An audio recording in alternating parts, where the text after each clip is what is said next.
नमस्ते, Vande Mataram. Revolution India channel पर आप सबका हार्दिक स्वागत, अभिनंदन। दर्शकों, जैसा कि हर बार मैं एक वायदा करता हूं, किसी ना किसी ऐसी शख्सियत से आप सबको रूबरू कराऊंगा। और आज के हमारे ख़ास मेहमान professor S K. Sinha ji, dean of academic and affairs department, commerce and management. Professor साहब, आपका रिवॉल्यूशन इंडिया चैनल पर हार्दिक स्वागत, अभिनंदन। धन्यवाद। रिवॉल्यूशन इंडिया चैनल पर आपने मुझे वक्त दिया है बोलने का, मैं आपको बहुत बहुत धन्यवाद देता हूं।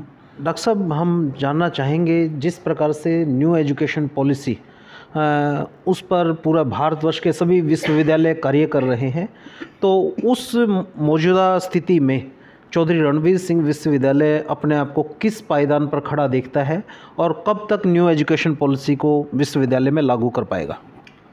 National education policy 2020 Chaudhary Ranvir Singh विश्वविद्यालय ने लास्ट ईयर ही अपने 2 अंडर ग्रेजुएट प्रोग्राम में लागू कर चुका है।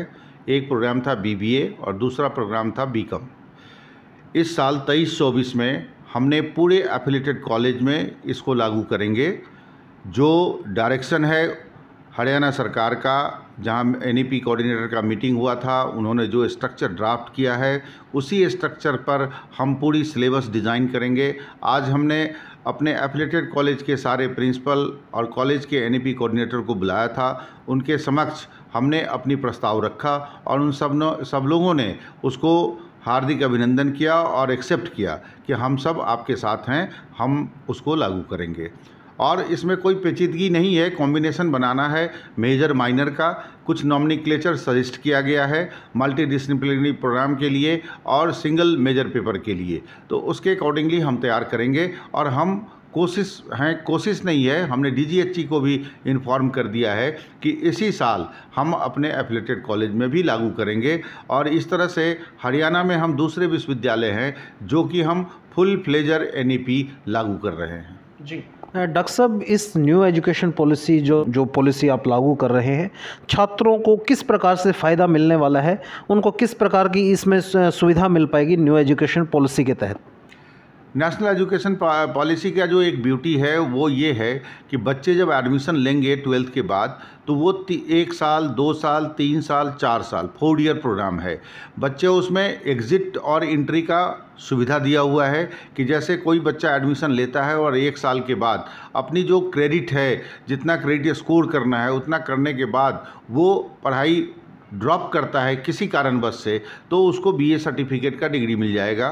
फिर दूसरे साल कंटिन्यू करके अगर वो ड्रॉप करता है तो उसको डिप्लोमा का, तीसरे साल वो क्रेडिट करके पूरा क्रेडिट जो भी उसमें डिज़ाइंड है उसको करके निकलता है तो BA का डिग्री, और 4th ईयर करेगा तो उसको रिसर्च का और ऑनर्स का डिग्री दिया जाएगा, जिससे कि अगर PG करना चाहेगा तो 1 साल में PG करेगा और फिर PhD के लिए आगे जाएगा।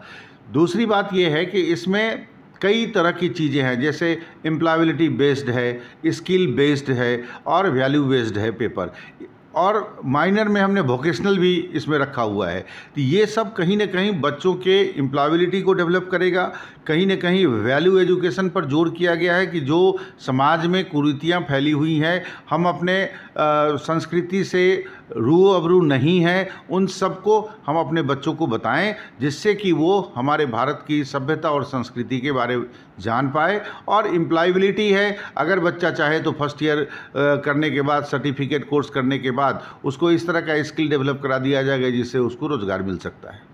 डॉक्टर साहब, जिस प्रकार से न्यू एडमिशन का प्रोसेस भी जल्द ही स्टार्ट होने वाला है और बहुत से कोर्सेज़ भी विश्वविद्यालय ने इस बार से नए शुरू किए हैं, तो उन कोर्सों के बारे में यदि आप जानकारी मुहैया करा पाएँ, कौन कौन से कोर्सेज़ इस बार नए चौधरी रणवीर सिंह विश्वविद्यालय में लागू होंगे?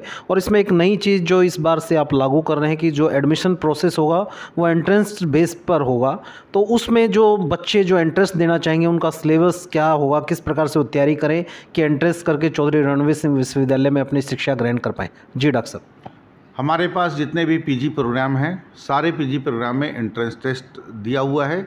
एंट्रेंस टेस्ट का जो सिलेबस है वो ग्रेजुएशन लेवल का सिलेबस है, जिसको मुहैया करा दिया गया है। उसी के बेस पर, ग्रेजुएशन लेवल के बेस पर ही क्वेश्चन, ऑब्जेक्टिव क्वेश्चन आएगा और बच्चे उसमें अपीयर होंगे और फिर अपना दाखिला चौधरी रणवीर सिंह यूनिवर्सिटी के जो डिफरेंट डिसिप्लिन हैं पोस्ट ग्रेजुएशन का, उसमें वो अपना एडमिशन करा सकते हैं। कुछ प्रोग्राम हमने अंडर ग्रेजुएशन का भी ऐड किया है। जैसे हमने यहाँ पर department of tourism and travel management department है, जिसके तहत हम 4 ईयर होटल मैनेजमेंट का कोर्स भी रखा है। होटल मैनेजमेंट आज के दुनिया में सबसे ऊपर चढ़ता हुआ रोज़गार परक कोर्स है। अगर वो होटल मैनेजमेंट बच्चे करेंगे तो उनको इंडिया के साथ साथ अब्रॉड में भी काफ़ी नौकरी का अपॉर्चुनिटी है और वो नौकरी उनको आराम से मिल सकता है। Hotel industry, tour and travel industry जो है वो इंडिया में काफ़ी डेवलप हो रहा है और उसको देखते हुए चौधरी रणवीर सिंह विश्वविद्यालय, faculty of commerce management, department of tourism and travel department के द्वारा 4 year bachelor of hotel management का कोर्स प्रारंभ किए हैं। हमने कई डिप्लोमा, कई सर्टिफिकेट कोर्स, जैसे इंग्लिश डिपार्टमेंट ने diploma in Spanish, diploma in French, certificate course in translation, इस तरह diploma in communication in English, इस तरह के प्रोग्राम को स्टार्ट किया है। ये सारे प्रोग्राम एक तरह से रोज़गार परक प्रोग्राम है। इसको करने के बाद हमारे जिंद के एडजॉइनिंग के जो हमारे छात्र हैं, अगर उसको अपनी पढ़ाई पूर्ण करेंगे तो उनको रोज़गार मिलेगा। यहाँ भी, बाहर भी, जहाँ भी जैसा करना चाह रहे हैं वो वैसे कर सकते हैं। जी डॉक्टर साहब, जैसे आपने बताया कि जो सारी जो सिलेबस है, जो जानकारियां हैं न्यू एडमिशन स्टूडेंट्स के लिए, वो सारी जानकारियां क्या वेबसाइट, CRSU की वेबसाइट पर अपलोडेड है? कहां से वो जानकारियां ले सकते हैं जो छात्र देखने वाले? वो सारे हमारे वेबसाइट पर अवेलेबल हैं। जितने भी हमारे पोस्ट ग्रेजुएशन प्रोग्राम में एंट्रेंस हो रहा है, सबका सिलेबस वेबसाइट पर डाल दिया गया है। क्वेश्चन पेपर उसी के अकॉर्डिंगली आ जाएगा। बच्चों को एंट्रेंस में अपीयर होना है। इस एंट्रेंस से बच्चों को एक बेनिफिट भी होने वाला है कि फ्यूचर में जब कभी वो प्लेसमेंट के लिए जाता है तो प्लेसमेंट कंपनी पूछती है कि मोड ऑफ एडमिशन आपका क्या था, तो बच्चे बोलेंगे कि मोड ऑफ एडमिशन हम एंट्रेंस के थ्रू गए हैं। तो उसका एक इम्प्रेशन बनता है कि बच्चे को मार्क्स बेसिस पर नहीं, एंट्रेंस के बेसिस पर, उनके मेरिट के बेसिस पर एडमिशन दिया गया है। और जो बच्चे ऐसे हैं जो थोड़ा मतलब स्ट्रेट फॉरवर्ड में काम किए हैं और उनका मार्क्स कम है, जो कि मेरिट्स में वो पीछे हटते हैं, अगर वो एंट्रेंस में स्कोर ज़्यादा कर लेंगे तो उनका एडमिशन हो जाएगा। तीसरा, हमने कोई वेटेज सिस्टम नहीं रखा है। जो एंट्रेंस क्वालिफाई करेगा अकॉर्डिंग टू मेरिट उसका एडमिशन होगा। जी डॉक्टर साहब, आपने अपना कीमती समय दिया और इतने महत्वपूर्ण जानकारियां दर्शकों को मुहैया कराई, आपका बहुत बहुत आभार। और दर्शकों को इसी सोच और इसी विचार के साथ छोड़े चलता हूं।